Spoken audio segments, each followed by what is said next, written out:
In this video, I'm going to show you how to make an easy nightie for Valentine's Day. This dress is going to be made up of 2 bra pieces and 2 pieces for the main part of the dress. For this project, you're going to need fabric. I used something sheer with no stretch. Elastic. I used a picot elastic so it had a slight detail on the top. Some sort of trim, that can be for example lace or feathers. Thread. An optional embellishment. And scissors. We're going to start by draping the bra part of the garment. All you have to do here is pin it a little higher than you'd like it and then roughly cut the bottom of the piece. Depending on the size of your bust, you can trim away from the sides of this piece, making it a smaller triangle. I left mine a little larger because I liked the idea of the piece having a bit of gathering. The size of this is up to you, and because you can gather, you can't really get this piece wrong. With most sheer non-stretch fabrics like this, they're going to have a lot of stretch when you put them on the bias, so on the diagonal. I like for my bra piece to have the stretch, the diagonal, facing horizontally on the cup. Because my fabric has no right side or wrong side, it doesn't really matter what side that I'm cutting this second bra piece on. But if it does for you, you want to be placing right sides together or wrong sides together when tracing out your second cup. You should now have your 2 bra pieces. And we're ready to add the elastic. You're going to cut out 2 pieces of elastic that are going to go along one of the lengths of your cup. We're going to be placing this elastic on the right side of your fabric, and if your elastic has a decorative edge, we want that facing down. So the first stitch is going to be a zigzag stitch with the elastic facing down on the right side of the fabric. The second stitch, we're going to fold that piece of elastic over and do another zigzag stitch, again on the right side of the fabric.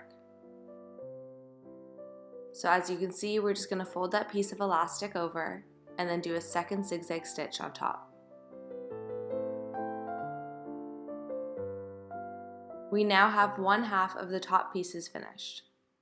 The second piece that we're going to be attaching, again, is going to be elastic, but we're going to make it a little longer because it's also going to act as the strap for the dress. It helps if you can try this piece on and hold it up so you can measure the length that you'd like for the elastic.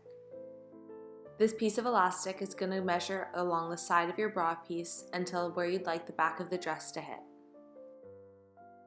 And then we're going to do the exact same steps as before, doing the zigzag stitch with the elastic on the right side of the fabric, decorative edge facing down. And then we're going to flip that piece over and do our second zigzag stitch.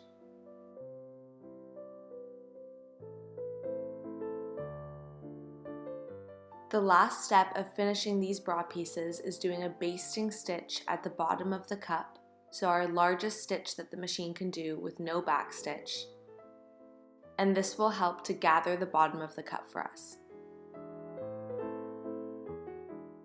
So as you can see here, now I can just pull the thread because we didn't back stitch it and gather up those cups as much as I'd like. With the cups done, we're now ready to move on to draping the rest of the dress. It's important that when we're draping this piece that any of the stretch that the fabric has is going across the dress. So we're going to be cutting the front and the back on the bias. You have 2 options of how you're going to place your straps. Either the long end is on the outside or the long end is on the inside. It slightly changes the way the cups are going to lie, but it's up to you. I like to place my cups on the mannequin while I'm draping the dress so I can see how they're going to fit with regards to the rest of the dress. I cut away the sides at quite a bit of an angle because I wanted a bit of flow to the dress. The main thing is that you're just doing this roughly at the moment and you don't want to cut away too much of the fabric. So again, keeping the stretch across the dress, this is a technique I use to make sure that the dress is going to fit. Because we're not using buttons or a zipper, it's important that the dress is going to fit around the largest part of our body. So even though the dress is going to hit just under the bust, I'm going to pin it at the large hips to make sure that it always fits. So we're going to do the same while pinning the back piece, making sure that the diagonal goes across the dress, and pinning it so that it fits around the hips. Once we know it fits, we can then pull the dress up to where we actually want it to lie. As you can see, there's quite a bit of gape, and that's to make sure that it fits over the hips and that we can always put this dress on. All that gaping will be taken in a later step with an elastic. So now I'm just going to pin the side seams again at an angle to keep some volume in the dress. The angle is totally up to you, and the more of an angle that you pin, the more fabric you're going to have in your dress. You can now cut away the length that you'd like to have for your dress, and cut away any excess on the side seams. When cutting the length, remember that we're going to be adding a trim which adds a little bit of extra length to the dress. So as you can see, because of the angle that I cut, there's quite a bit of flow to the dress. We're now going to measure out the piece of elastic that's going to go around just under the bust. You want this piece of elastic to fit snug and have at least a 1 centimeter overlap. You're now ready to sew your side seams. For this stitch, you're just going to do a regular straight stitch. To prevent the fabric from fraying, I like to go over the stitch again with a zigzag stitch, making sure that my needle's going over the side of the fabric. This helps locks in any extra threads and prevents fraying. Now, with the seam allowance that you left for the overlap of the elastic, we're going to do a zigzag stitch to make sure that it's in one loop. We're now ready to attach our bra pieces to the actual dress using our elastic.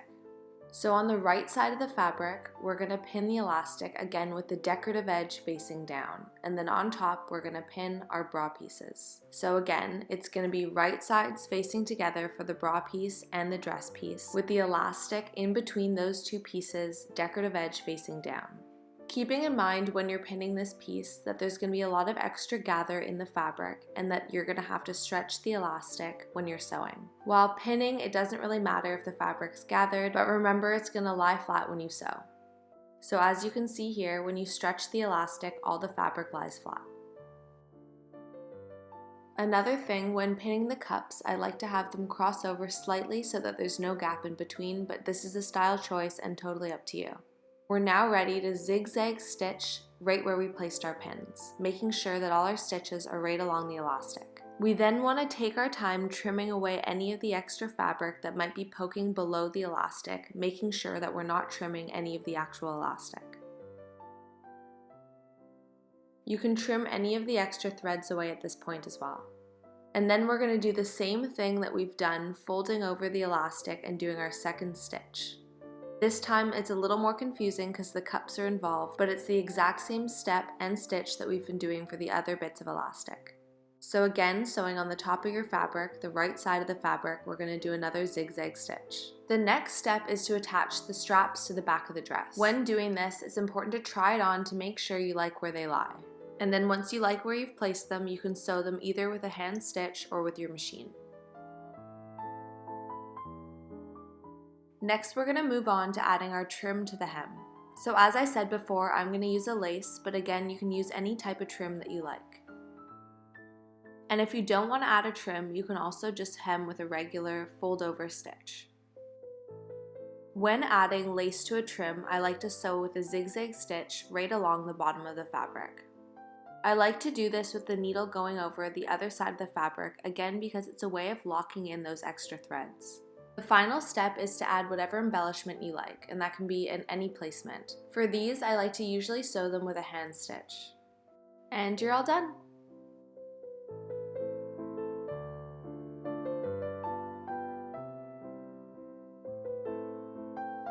Thank you for watching, and if you liked the video, please subscribe.